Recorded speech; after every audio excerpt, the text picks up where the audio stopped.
Mesdames et messieurs, bonsoir et bienvenue dans l'invité de la rédaction. Le dernier rapport économique de la Banque mondiale met en avant la résilience de l'économie marocaine en 2023. Libérer le potentiel du secteur privé pour stimuler la croissance et la création d'emplois, c'est l'intitulé du rapport qui met en exergue l'importance des données microéconomiques pour comprendre les tendances de la productivité et élaborer des politiques visant à améliorer la performance du secteur privé. Et ce rapport, on en parle ce soir avec M. Driss Laïsaoui, analyste économique. Bonsoir. Bonsoir, madame. Merci d'être avec nous aujourd'hui sur ce plateau. Un plaisir renouvelé, comme toujours. Comme d'habitude. Alors, on va parler de ce rapport qui met en avant la résilience de l'économie marocaine, la résilience de l'économie face notamment aux chocs extérieurs. Comment se place aujourd'hui le Maroc au niveau international? Je pense que l'économie du Royaume du Maroc est une économie, comme vous l'avez si bien dit, c'est une économie résiliente. Résiliente par rapport aux chocs externes. Quand on dit choc externe, c'est toutes les transformations qui ont eu lieu contre ou face à l'économie marocaine. Par exemple, l'augmentation des prix du pétrole, l'augmentation des produits alimentaires, à cause de la guerre de l'Ukraine. Il y a toutes les situations qui pouvaient déstabiliser l'essentiel des agrégats économiques n'ont jamais bougé. Et le rapport de la Banque mondiale le cite. Ce n'est pas la seule chose. Il y a eu la Covid-19, il y a aussi le tremblement de terre de la région de l'Haouz. Donc tout ça a été fait de telle sorte à ce qu'on puisse aujourd'hui parler d'une économie résiliente et capable d'aller de l'avant. Sur le plan international, l'économie marocaine est une économie émergente dans le sens, disons, le côté plus. Elle est vraiment au-delà de ce qu'on peut considérer comme étant une petite économie émergente. Non, le Maroc ne dispose pas de ressources, ni de pétrole, ni de gaz naturel, mais il dispose d'autre chose, c'est la richesse humaine. Les hommes et les femmes de ce pays ont fait de ce royaume un véritable paradis pour les Marocains et pour ceux qui viennent voir ce pays, parce qu'en fait, on a une diversité géographique extraordinaire. On a la montagne, c'est-à-dire quand vous êtes par exemple à Marrakech, vous pouvez admirer les petites montagnes à côté de Marrakech, avec des fois même la neige qui tombe dessus, et vous avez le désert complet, vous avez aussi des plaines et vous avez aussi deux mers. Vous avez la mer Méditerranée et l'océan Atlantique qui sont extraordinaires et qui donnent au Maroc un climat très important et très intéressant. Le Royaume du Maroc, un pays riche de son capital humain, une économie émergente. Le rapport note, en parlant justement d'économie, mais particulièrement des entreprises, que la prédominance des petites entreprises et micro-entreprises au Maroc, qui peinent à se développer, contribue à l'insuffisance de la création d'emplois dans un pays à la main-d'œuvre en expansion. Qu'en pensez-vous justement? Oui, quand vous dites la main-d'œuvre en expansion, ça c'est très juste. Parce que le Royaume du Maroc a très vite et très tôt compris que pour élaborer son système de développement, il fallait absolument l'accompagner par une main-d'œuvre qualifiée. Et cette main-d'œuvre qualifiée, il fallait la former. Et c'est pour cela que l'initiative de Sa Majesté le Roi Mohammed VI a été une initiative extraordinaire. La création des cités de la croissance, de la formation. 12 régions du Maroc avec 12 grandes structures pour faire de la formation professionnelle. Et la formation professionnelle n'est pas un ajout qu'on apporte ici. Non. Disons, ce qui se passe au niveau de l'économie marocaine, c'est que nous avons une main-d'œuvre qui s'adapte à tous les choix stratégiques que fait le Maroc. On est sur l'industrie aéronautique, on a de la main-d'œuvre. On est sur la construction automobile, Nous avons de la main-d'œuvre. Je ne parle pas de la petite main-d'œuvre, smicard. Je parle des ingénieurs qui sont capables de construire une vraie voiture. Nous avons également le câblage. On est véritablement sur des expériences extraordinaires. Et aussi, on a des partenariats avec de grands groupes d'automobiles tels que Peugeot, tels que Renault au niveau de la Méditerranée. Et aussi le fait que nous avons également le port de Tangemed. Je n'ai pas parlé du port du Nord. Mais aujourd'hui, nous sommes véritablement dans une situation où l'économie marocaine est bien accompagnée par sa main-d'œuvre, parce qu'elle est formée. Et aujourd'hui, quand vous parlez de concurrence entre le Maroc et les autres pays, vous ne pouvez pas dire que la différence se fera avec les salaires. Non, les salaires sont ce qu'ils doivent être. Le niveau de vie a augmenté. Le PIB du Maroc a plus que doublé. Donc, qu'est-ce que vous voulez qu'on fasse? On est dans un pays qui réussit. Et la Banque mondiale, c'est une attestation de la part de la Banque mondiale et du FMI aussi, qui disent que le Maroc est un pays résilient. C'est une économie résiliente et qui réussit beaucoup de challenges. Une économie résiliente qui fait tout de même face à certaines difficultés. Mais avant de parler des difficultés, on reste sur ce qui est établi, en tout cas observé dans ce rapport. Le rapport qui met en avant l'importance des données microéconomiques pour comprendre les tendances de la productivité et élaborer des politiques visant à améliorer la performance du secteur privé. Est-ce que le Maroc aujourd'hui dispose de suffisamment de données ? Je pense que le Maroc a commencé très très tôt dans le travail de rassemblage de tout ce qui est données macroéconomiques, microéconomiques aussi. Et ça lui permet de faire une programmation extraordinaire et importante de ce qu'il veut faire. Et ça réussit, ça marche, ça ne pose aucun problème. Et je pense que les données du Haut Commissariat au Plan, parce qu'en fait, c'est une institution extraordinaire qui a permis de passer d'une économie planifiée vers une économie qui est gérée avec un compte-gouttes de ce qu'il devrait être. Et aujourd'hui, nous avons le HCP qui vous donne des indications sur la structure du capital, sur qui fait quoi, sur qui sont les entrepreneurs, quels sont les ressorts de la croissance. Tout ça, vous n'avez qu'à rentrer sur le site du HCP pour trouver des notes de conjoncture extrêmement importantes. Je ne voudrais pas oublier, à côté de cela, de parler de deux grandes institutions autres. C'est la Banque du Maroc et l'Office l'Office d'échange qui donne des indications très importantes. Et dans le cadre de ce que vous avez appelé les données microéconomiques, elles sont disponibles.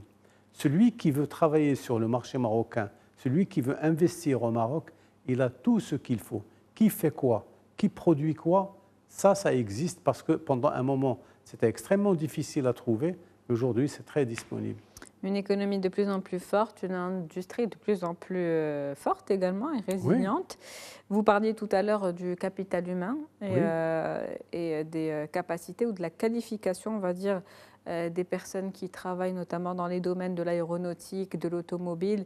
Il y a plusieurs secteurs aujourd'hui qui tirent l'économie marocaine vers le haut. Oui. De quel secteur s'agit-il exactement? Alors, les secteurs qui tirent le Maroc vers le haut, on l'a dit maintenant, il y a l'automobile, l'aéronautique, les nouvelles technologies de l'information. Le Maroc, il est très bon dans ce domaine. L'intelligence artificielle, c'est un nouveau domaine où le Maroc fait de grands pas. Nous avons également aussi les autres secteurs. Nous avions un secteur qui s'appelait le tourisme. Alors le secteur touristique qui était très, très faible pendant un moment, maintenant, c'est véritablement une tête de pont de tout ce qui est développement dans ce pays. Parce que quand vous parlez du tourisme, vous parlez de l'hôtellerie. Et donc, quand vous parlez de l'hôtellerie, vous parlez aussi de la création de chambres professionnelles qui sont capables de gérer au mieux les affaires des touristes. nous avons aussi vécu un moment où le Maroc avait tergiversé. Qu'est-ce qu'il fallait faire? Est-ce que c'est le tourisme haut de gamme ou le tourisme bas de gamme pour avoir le maximum de personnes? Est-ce qu'on va faire du tourisme avec du one-shot, etc. Mais finalement, je pense que le Maroc a trouvé une belle formule, celle qui correspond à sa nature. C'est ce que je vous ai dit depuis tout à l'heure. On a tout ce qu'il faut pour avoir les meilleurs moments, on passait les meilleurs moments, les meilleures vacances. On ne peut les passer que dans ce pays qui emmagasine toutes les richesses. Et ce n'est pas moi qui le dis.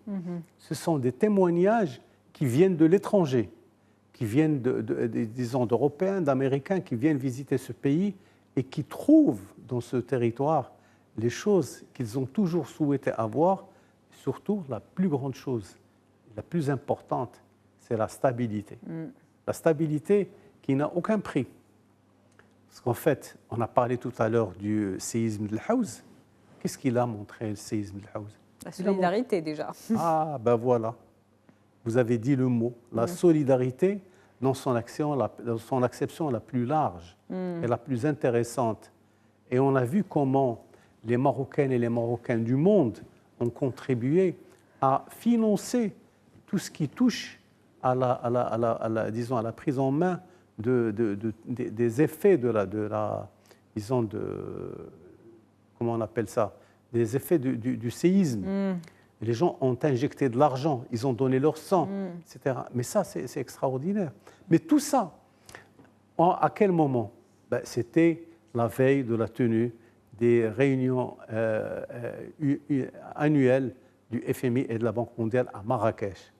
Et c'est là où les grands témoignages ont eu lieu au nom du Maroc. Parce qu'en fait, ce sont des institutions qui ne peuvent pas vous faire de plaisir, faire une déclaration ou faire un rapport qui va vous faire plaisir et c'est tout. Non. Ce sont des institutions très objectives qui sont loin de ce qu'on pourrait imaginer. Ils sont véritablement des institutions extrêmement importantes et le Maroc a appris avec la Banque mondiale et le FMI. Il a appris, par exemple, la Banque mondiale, elle a une filiale qui s'appelle la SFI, la Société financière internationale, qui s'occupe du développement de l'investissement privé à travers le monde. Et ils ont des livres sur les procédures, comment justement faire en sorte que les choses se passent bien. Des institutions donc, dont les observations reposent sur des indicateurs de performance, vous l'avez dit, objectifs. Donc plusieurs secteurs aujourd'hui qui tirent l'économie marocaine, une économie qui a pu permettre de ralentir en tout cas l'inflation, de la stabiliser. On est à une stabilisation aujourd'hui de l'inflation, une consommation qu'on essaie de booster de plus en plus.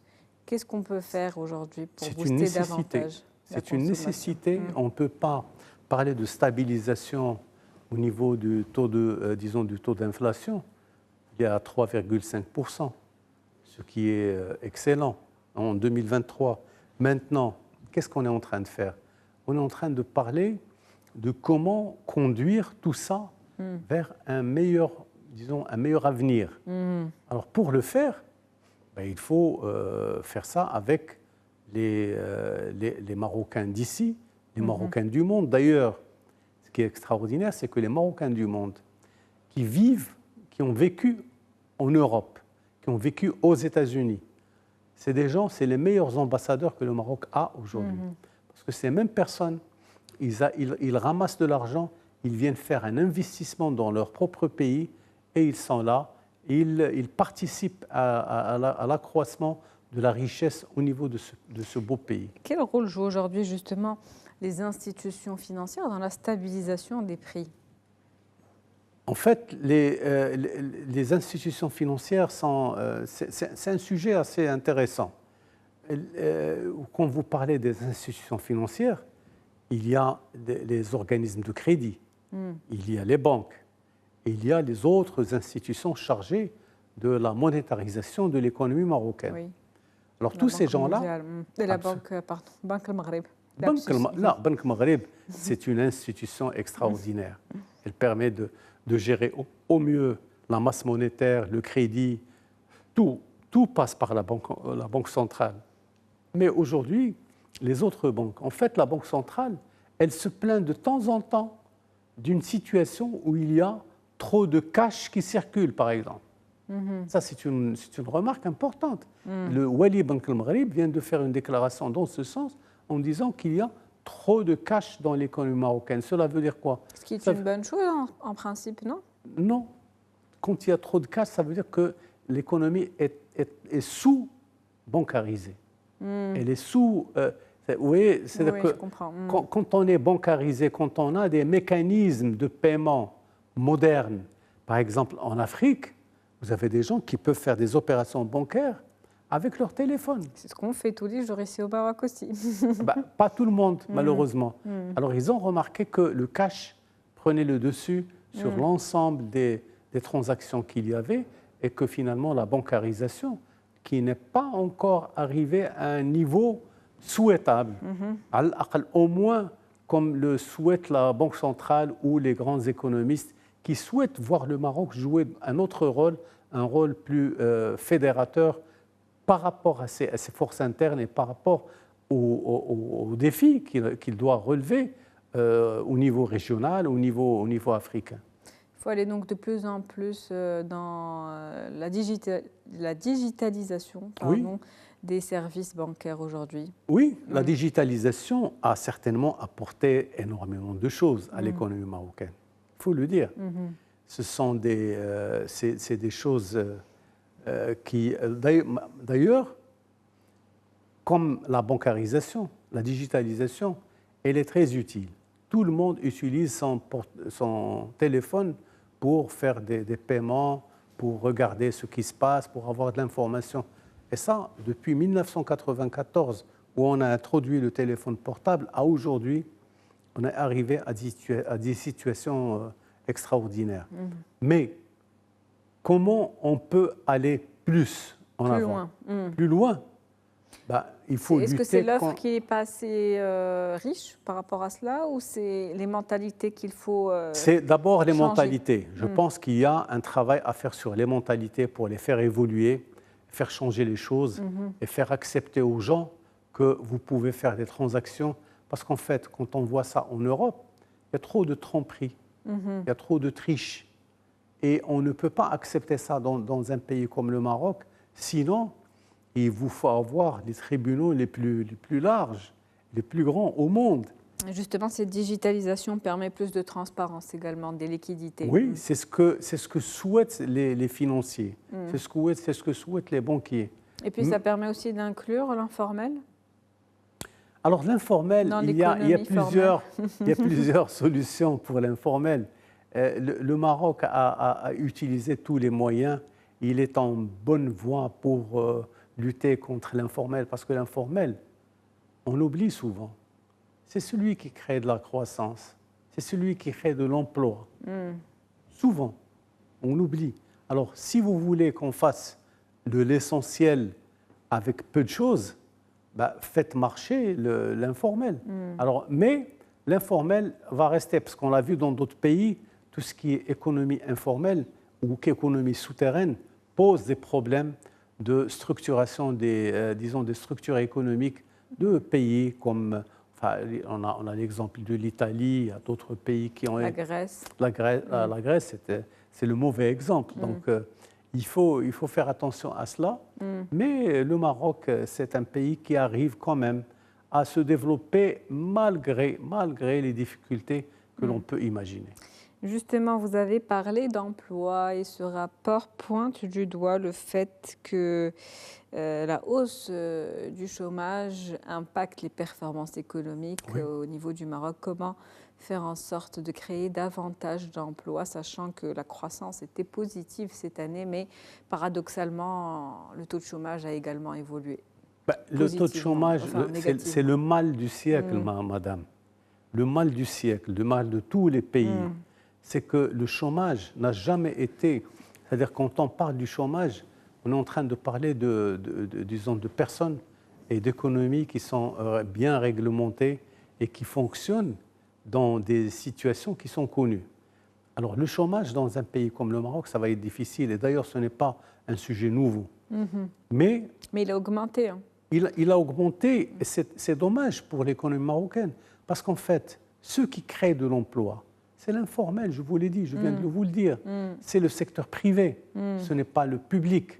Le secteur public ne dépasse jamais 20 000 postes d'emploi, toutes choses confondues. Alors, si vous voulez parler de création d'emplois, il faut aller chercher d'autres choses. Mais il y a d'autres moyens, tels que l'auto-insertion, la création d'entreprises par soi-même. Le Maroc a essayé d'encourager par Força, par beaucoup de projets, l'entrepreneuriat, ça ne réussit pas toujours, malheureusement, parce qu'on est en train de parler à des mentalités qui n'ont pas encore changé. On a aussi le poids du secteur rural, qui est important, où ces gens ne prennent pas les précautions que nous souhaitons. Ils ne sont pas bancarisés tous comme il se doit.